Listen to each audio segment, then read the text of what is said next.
Hello everyone, welcome back to Take It Simple. In today's video, I'm going to show you how to update Among Us game on your Android device. Watch the video till the end without skipping and don't forget to subscribe to our channel by hitting the subscribe button. Press the bell icon so that YouTube will notify you whenever we post a new video. In order to update Among Us, go and tap open your Play Store. Search for Among Us in the search box at the top and you'll be able to see the game in the search result.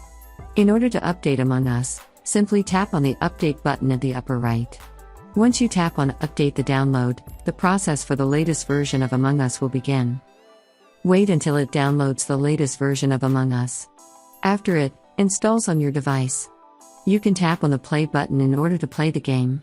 That is how you can easily update Among Us on your Android device. If you'd like to see what comes with the new updates, you can go and select this What's New menu and you can go through the information. I hope you found the video useful. If you did, go ahead and give it a thumbs up. Feel free to comment down below in the comment box if you have a question or feedback. I'll be back soon with more tutorial episodes again. Thank you for watching.